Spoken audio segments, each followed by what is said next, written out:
маринованные грибы очень часто являются украшением праздничного стола, просто какого-то приятного ужина. И особое место среди них имеют и шампиньоны. Посмотрите, какие они аккуратные, небольшие. Просто великолепие. И сейчас я вам расскажу, как их приготовить. Ну вот, друзья, шампиньоны.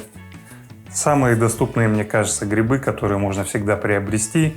Разных вариаций есть, так сказать, королевские, которые с коричневой шляпкой. Есть такие вот обычные, разных размеров.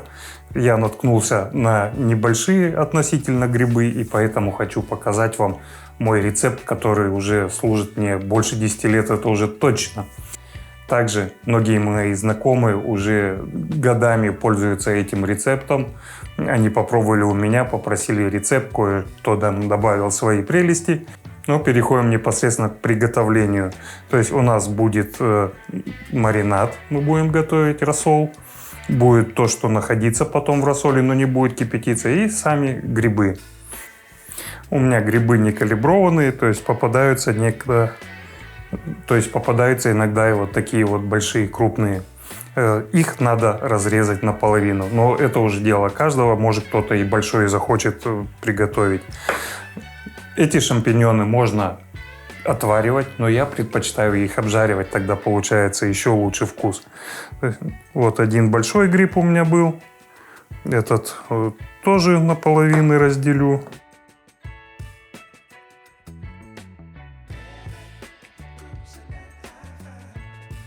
Вот несколько штук я разрезал особо больших, но не забывайте то, что грибы еще ужимаются при жарке и при варке.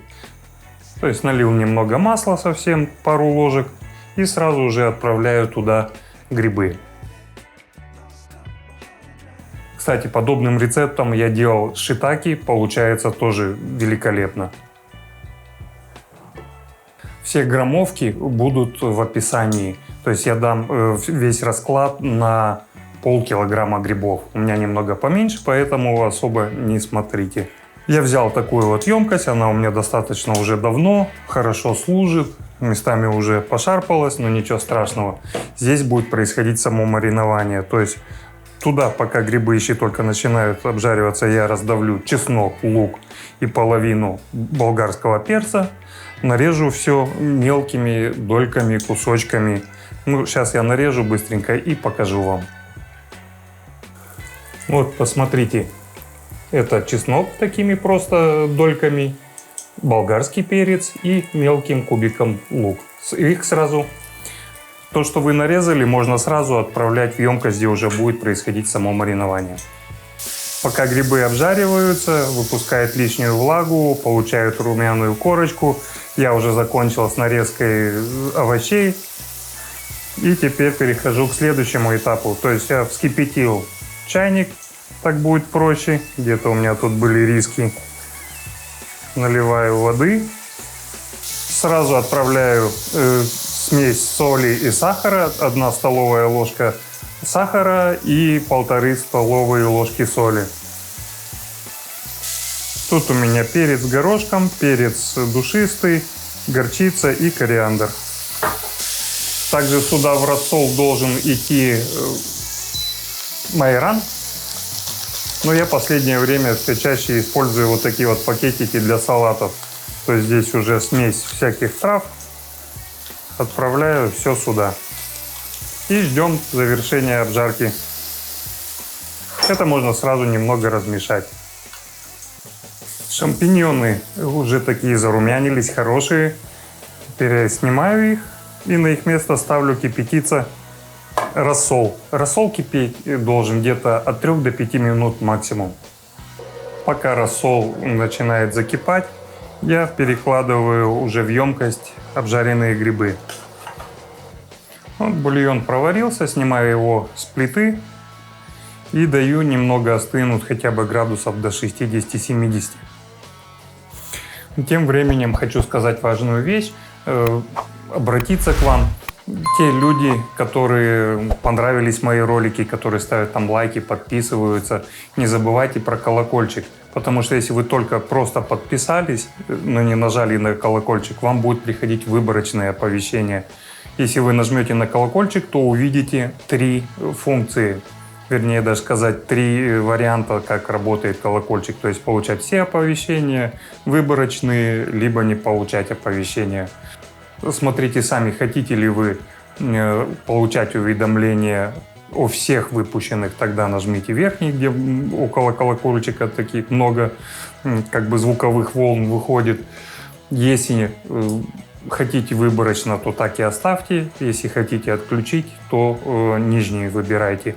Потому что многие мне говорят, что мы на тебя подписаны, а вышел ролик, а мы и не знаем. Так что обратите на это, пожалуйста, внимание. Также проходите, кто захочет, в Telegram. В Телеграме тоже всегда, когда выходит новый ролик, всплывает он тоже как оповещение, что вышел. Также есть чат, где мы начинаем потихоньку все друг с другом общаться. Так что смотрите. Ну вот и уже финишная прямая. Осталось добавить 2 ингредиента, перемешать и залить этим рассолом. Я взял яблочный уксус, но в описании в граммовках я дам на обычный столовый 9% раствор уксуса.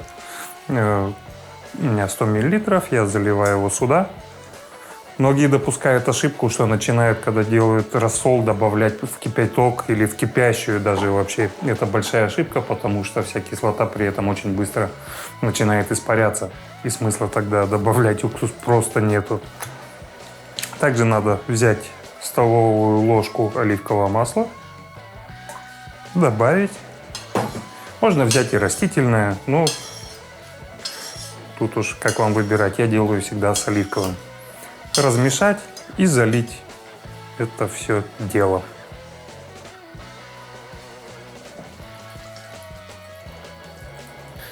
После того, как залили, дайте этому остынуть полностью уже всем грибам вместе с рассолом.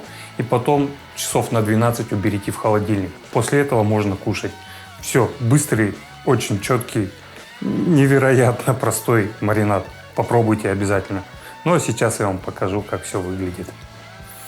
Вот посмотрите, это я делал несколько дней назад, но, к сожалению, я еще не умею толком обращаться с моей новой камерой, поэтому здесь и стоит планшет для контроля.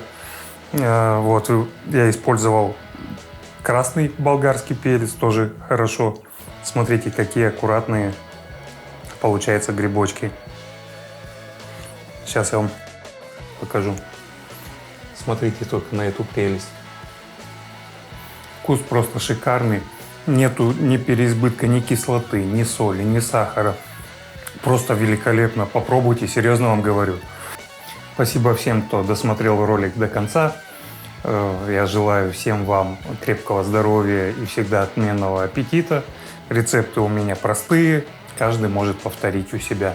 Ну а с вами я прощаюсь до следующего ролика. Он уже будет скоро. Пока.